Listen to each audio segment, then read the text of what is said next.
If you come to them through that route, the scouts there will run here and tell them. If you come through Krenua, those gates will tell them. While they are back here is the river.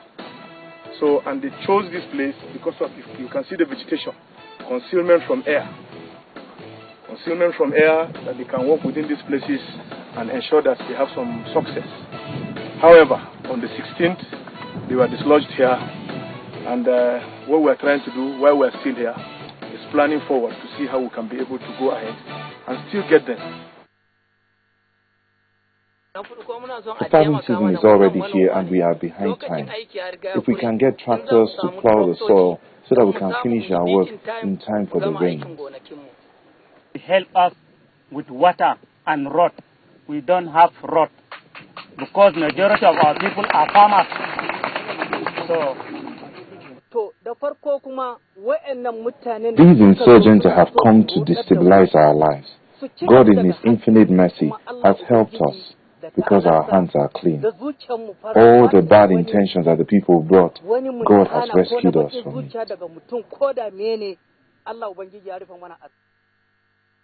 All right, so to make sense out of what you've seen, Nneota Egbe joins us this morning. He was in Maiduguri. Well, I've had that bounty. Hold on a bit. Don't jump the gun.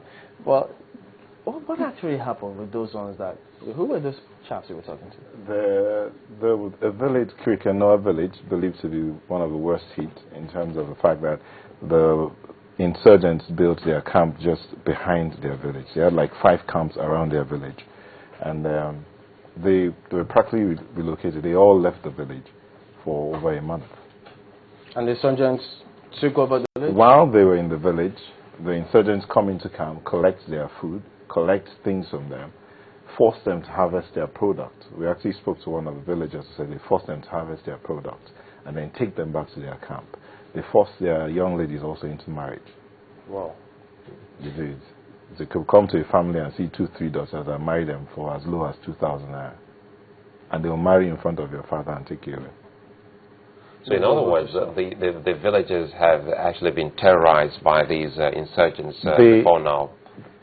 So that, you know how it is if you walk into a place, if the military walks into a place, people are usually like scared, okay, what's going to happen? In this case, as the military men were walking into the village, they were clapping. So for me it was like, hey, what's going on here? It's either it's planned or they were genuinely happy.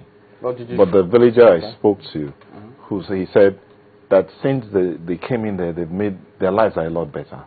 They can now go back to their normal ways of living and all of that. That these people made their lives miserable. They took their cars, they took their, in his words, they took their cars, they took their food, they took their daughters and all of that. As a journalist, how does this change your perspective? I mean, first of all, I think I should ask, is this your first time in Maiduguri? Yes. What was in your mind when you were going there? Were you a little, apprehensive as to what could happen? Okay.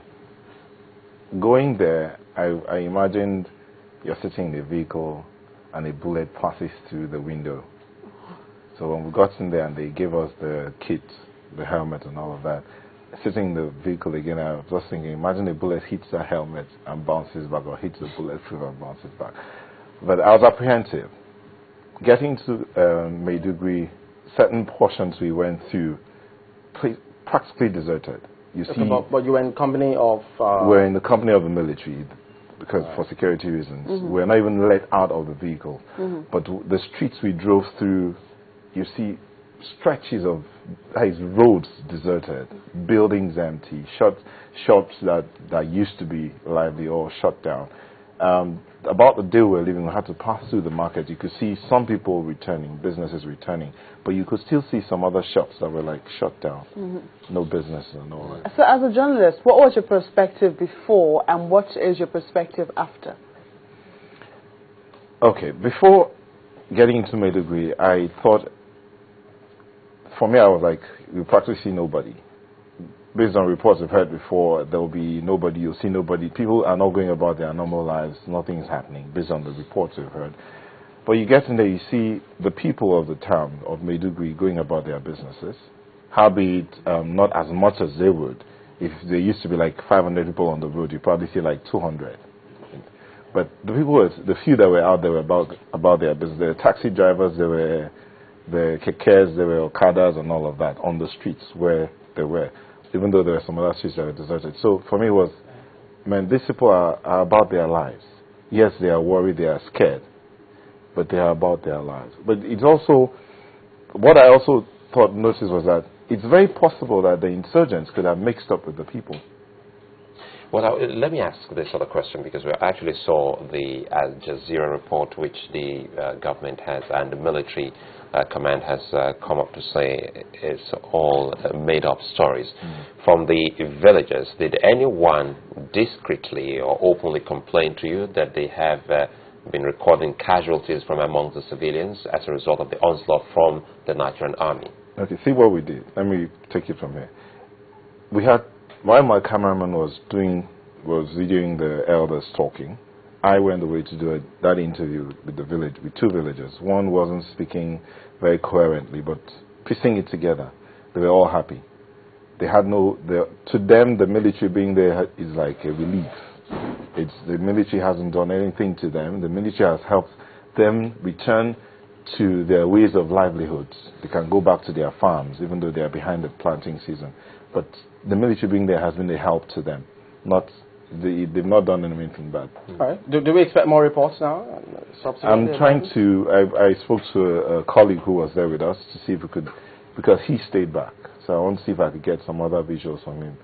When I spoke to him, he said he was really scared after we left. There were some places he couldn't go. He walked into a place and they all surrounded him and all that. But I want to see if I could get some of that. All right. On a lighter note, had you heard about that bounty before you went? Yes. You did? Yes, I heard about the bounty. Thank God you're back. You mean you didn't go and search?